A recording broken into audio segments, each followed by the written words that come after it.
Hello friends, நம்ம favourite சீரியல்லாம் அடுத்து என்ன சுவாரஸ்யமாக நடக்குதுன்னு பார்க்குறீங்க. நம்மளுடைய சுடர் இருக்கா இல்லையா, அவள் வந்து இவ்வளோ நல்லா ரேணுகாவை ரொம்ப அழகாக நடிச்சிட்டு இருந்தா. ஆனால் அவளோட நடிப்புக்கு இவ்வளோ சீக்கிரம் முற்றுப்புள்ளி வரும்னு நான் நினச்சி பார்க்கலங்க. ஏன்னா இப்போ அவளே தனியாக வந்து நல்லா வசமாக மாட்டிக்கிட்டா. இவள் வந்து யாரோ ரவுடிங்களால் கடத்தின்னு போயிட்டா அப்படின்னு சொல்லிட்டு எல்லாருமே நினச்சிட்டாங்க. கடத்தின்னு போயிட்டாங்க அப்படின்னு சொல்லிட்டு.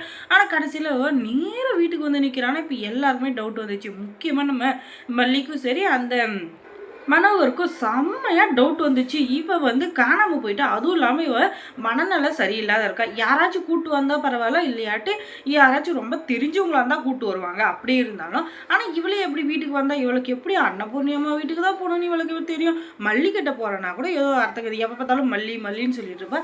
ரெண்டுமே இல்லாமல் அன்னபூர்ணின்ற பேர் இவ எப்படி சொல்லியிருப்பா அப்படின்னு சொல்லிட்டு ஒரே டவுட்டு. நம்ம கதிரை சேர்ந்துக்கிட்டு கஜன்னு அப்படி கதறி கதறி அழுந்துட்டுருக்காரு.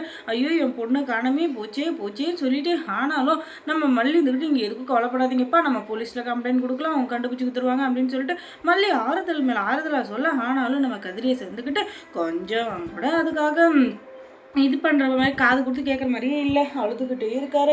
ஐயோ, என் பொண்ணு போச்சு அப்படின்னு சொல்லிட்டு. அதுக்கப்புறம் நம்ம மனோகர் இருந்துக்கிட்டு, நீங்கள் எதுக்கும் கவலைப்படாதீங்க, போலீஸ் தான் வராங்கல்ல, அவங்க வந்து கண்டுபிடிச்சிருவாங்க அப்படின்றத சொல்ல. நீ சொல்லிட்ட, என் வேதனை எனக்கு, என் பொண்ணை பிரிஞ்சு இருக்கிற கஷ்டம் எனக்கு தானே தெரியும்.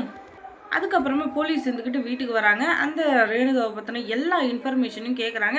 அவங்களும் கரெக்டாக சொல்கிறாங்க. ரேணுகா எப்போ எங்கேருந்து கிடைச்சா, அதுவும் இல்லாமல் மனநிலை சரியாமல் இருக்காளா அப்படின்னு சொல்லிட்டு எல்லா விஷயத்தையும் நம்ம கதிரியை சேர்ந்துக்கிட்டு போலீஸ்கிட்ட சொல்ல. அவர் இருந்துக்கிட்டு, நீங்கள் எதுக்கும் கவலைப்படாதீங்க, எங்களுக்கு கிடைச்ச இன்ஃபர்மேஷன் படி நீங்கள் எப்படியாச்சும் அவங்க கண்டுபிடிச்சிடறோம் அப்படி இப்படின்னு சொல்லிட்டு இவங்க சொல்லிட்டு இருக்கு. அதுக்கப்புறமா சரி கண்டுபிடிச்சிடலாம் அப்படின்னு சொல்லிட்டு இவங்களுக்கு கொஞ்சம் நம்பிக்கை வருது. ஆனாலும் இவளுக்கு தான் மனநிலை சரியில்லாமல் இருக்கே, அதனால் எங்கே கண்டுபிடிக்கிறது அப்படின்னு சொல்லிட்டு ஒரு பக்கம் அழுக தாங்க முடியல. அவர் கதறி கதறி அழுதுட்டுருக்காரு. அதுக்கப்புறமா ஒரு ஆட்டோ வர்ற சவுண்டு கேட்குது. அந்த ஆட்டோவிலேருந்து ஒரு ஆம்பளை இறங்கி வந்து, யாருங்க நீங்கள், அன்னபூர்ணிங்கிறது யாருங்க அப்படின்னு சொல்லிட்டு கேட்க, என்னுடைய பெரியம்மா தான், என்ன வேணும் சொல்லுங்கள் அப்படின்னதும், அதுவும் இல்லை ஒன்றும் இல்லைங்க, ஒருத்தங்க அவங்க பேரை சொல்லிட்டு நான் வந்து இந்த அட்ரஸ்க்கு போகணும் அப்படின்னு சொன்னாங்க, அதனால் நான் கூப்பிட்டு வரேன் அப்படின்னு சொல்லிட்டு இவங்க சொல்ல. அதுக்கப்புறமா யாராக இருக்கும் அப்படின்னு சொல்லிட்டு பார்த்தா, எழுந்து வாங்க அப்படின்னதும் அந்த சுடர் இருந்துக்கிட்டு அப்படியே கம்பீரமாக இறங்கி வர. அதை பார்த்தா வீட்டில் இருக்கிற எல்லாருமே ஷாக்குக்கு மேலே ஷாக்கு. அதுவும் இல்லாமல் தூக்கி வாரி போட்டுறது.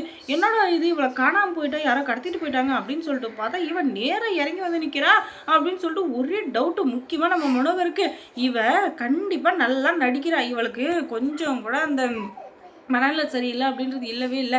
இவள் வந்து நல்லா நடிக்கிறா, இவள் நல்லா தான் இருக்கா. ஆனால் எதுக்காக நடிக்கிறான்னு தெரியல, இவள் யார் என்னன்னு சொல்லிட்டு எனக்கு செம்ம டவுட்டாக இருக்குது அப்படின்னு சொல்லிட்டு இவர் முறைச்சி நின்று இருக்கு. அதுக்கப்புறம் நம்ம கதிரை இருந்து, ஐயோ தங்கமே ரேணுகா, எங்கள் அம்மா போயிருந்தேன் என்னை விட்டு அப்படி இப்படின்னு சொல்லிட்டு கதறி கதறி அழுதுட்டுருக்காரு. ஏன்னா அவர் பொண்ணை பிரிஞ்ச பாவம் கஷ்டம் இல்லை, அதனால் அவர் கதறி கதறி அழுதுட்டுருக்கா. நம்ம மல்லி இருந்துக்கிட்டு, ரொம்ப நன்றிங்க, எப்படி உங்களை கூப்பிட்டு வந்தீங்கன்னதும் அவங்க கையில் ஒரு டேக் இருந்துச்சுல்ல, அது வந்து ஹாஸ்பிட்டல் பேர் சொன்னாங்க.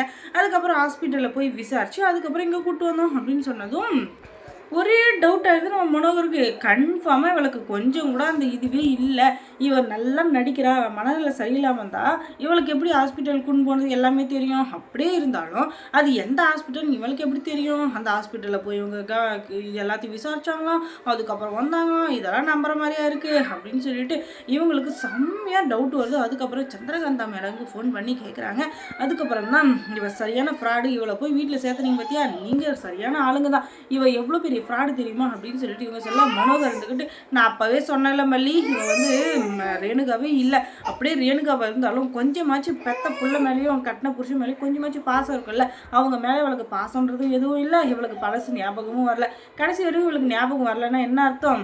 எப்படிப்பட்ட ஆளாக இருந்தாலும் அவங்களுக்கு மனநிலை சரியில்லைனாலும் அவங்க பெத்த புள்ளியை பார்த்த உடனே அவங்களுக்கு கொஞ்சம் கொஞ்சமாச்சும் எல்லாமே ஞாபகத்துக்கு வரணும்ல, அப்படி இவளுக்கு வரல, எதுவும் வரல. அப்படி இருக்கிற சூழ்நிலையில் எனக்கு இவளுக்கு ஃபஸ்ட்டு இருந்தே இவன் மேலே டவுட்டு, அது இப்போ கன்ஃபார்ம் ஆயிடுச்சு அப்படின்னு சொன்னதும் போலீஸ் இருந்துக்கிட்டு, வாடி வா, இவ்வளோ நாள் எங்களுக்கு டினி குத்துந்தல, இன்னைக்கு வசாமல் மாட்டிக்கிட்டேன், இந்த நாளுக்காக தான் நான் காத்துட்டு இருந்தேன், இனிமேல் நீ என்கிட்ட தப்பிக்க முடியாதுடி, என்கிட்ட தப்பிக்கவே முடியாது, வா மாமியார் வீட்டுக்குன்னு சொல்லிட்டு அவளை கைது பண்ணுறதுக்காக போட்டு புளிஞ்சு எடுக்கிறாங்க. அதுக்கப்புறம் என்ன அடிக்காதீங்க, நான் எப்படியாச்சும் உங்கள் கூடயே வந்துடுறேன், அடி தாங்க முடியல அப்படின்னு சொல்லிட்டு கதறியால் அதுக்கப்புறம் அவளை பிடிச்சி தர கழுதை பிடிச்சி இழுத்துன்னு போகிறாங்க ஜெயிலுக்கு. இப்போ தான் அவள் திருந்துவா அப்படின்னு சொல்லிட்டு பார்த்தா இல்லைங்க, ஏன்னா ஏற்கனவே ராஜேஸ்வரி ஒரு விதை விதைச்சிருக்கா இல்லையா, அந்த விதை எப்போ முளைச்சி வரப்போகுது. அதுக்கப்புறம் மல்லி சீரியலில் என்ன சுவாரஸ்யமாக நடந்திருக்கும் நீங்கள் தெரிஞ்சுக்கணுன்னா நம்ம சேனலில் சப்ஸ்கிரைப் பண்ணுங்கள். அதோட பக்கத்தில் இருக்க அந்த பெல் ஐக்கானை கொஞ்சம் கிளிக் பண்ணி விடுங்க. தொடர்ந்து இந்த சேனலுக்கு சப்போர்ட் கொடுங்க. தேங்க்ஸ் ஃபார் வாட்சிங்.